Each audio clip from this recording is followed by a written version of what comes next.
So, what are we gonna do tonight, OCG? Well, the same thing we try to do every night, Bertram. Take over YouTube. Ladies and gentlemen, boys and girls, welcome to Obsessive Compulsive Gaming. I am the Obsessive Compulsive Gamer, and this is my review for Venatrix. So actually, now that I think about it though, this isn't really a review. Yes, I could do my usual review and take the piss out how the game looks, or how it sounds, or the fact that the graphics look older than my great aunt Jemima, but that would be too easy. And besides, with this particular title, I think we can excuse a bit of looking like the underside of a fat gentleman after he's had a bad night of diarrhea and vomiting from the backside. Yes, that's a real condition, look it up. No, this isn't a review, dear viewer. This is an endorsement. Support independently developed horror games on the PlayStation. Because yes, I did indeed download Venatrix for the very cheap price of £11.99 with the intention of reviewing this game and ripping it a third arsehole.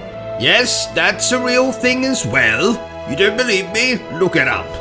But as I started to play the game, I actually thought to myself, OCG, old chap, I think you're actually enjoying this game. Oh, that enemy over there is quite sinister looking, isn't it? Oh, you're going to be having nightmares about that woman's genitals tonight.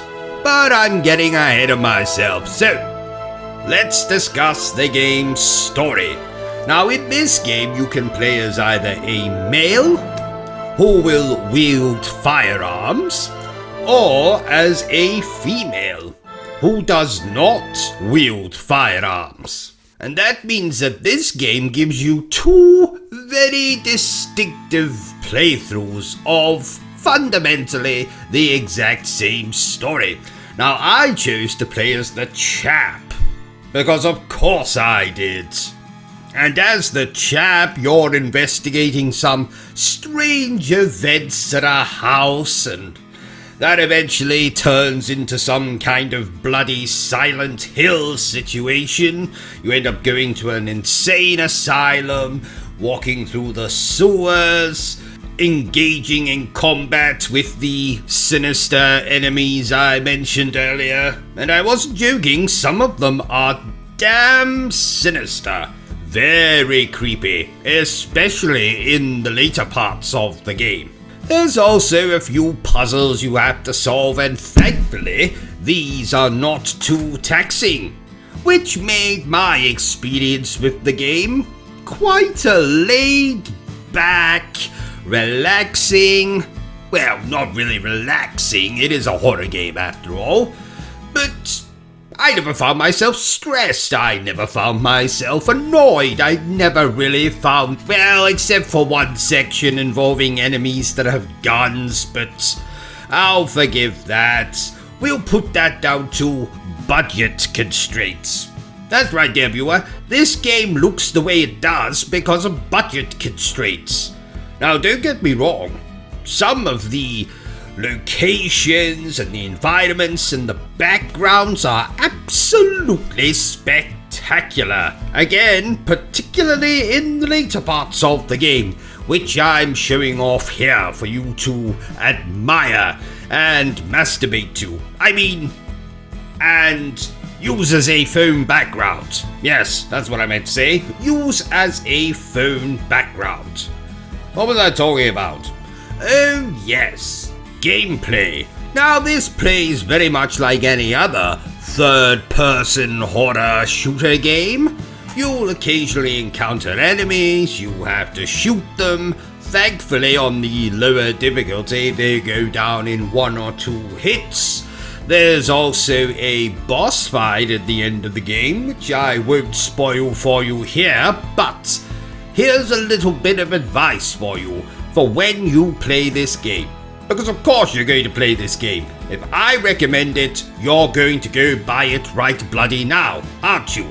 Yes, no, you're not keeping your money for Assassin's Creed Mirage. No, you're going to buy this game right now. Anyway, so once you bought this game and you get to the end boss, do yourself a favor. Take out all of the minions first. I ran into a little glitch in the final cutscene of the game because I just went and killed the boss and didn't touch the minions, and while the cutscene was going, the minions somehow murdered me.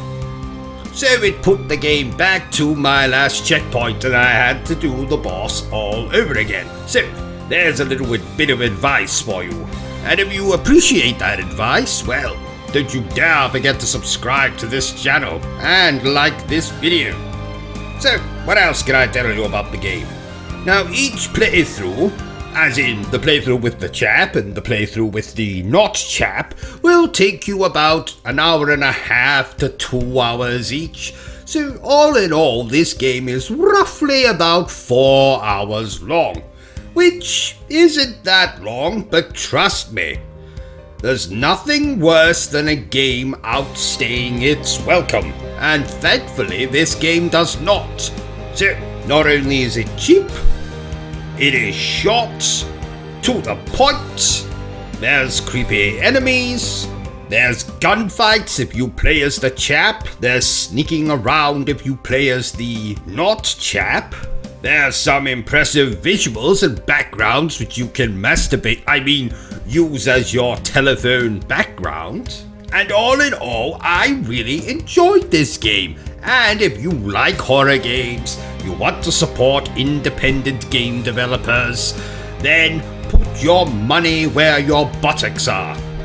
Where your mouth is, Put your money where your mouth is and buy this game and give it a go for yourself. Trust me, you won't regret it. And you can always trust the word of OCG, can't you? Haha! So, there you have it, ladies and gentlemen. My not really review for Venatrix. If you enjoyed this little review of mine, don't forget to give me a thumbs up. If you haven't enjoyed it, well then feel free to give me a thumbs down.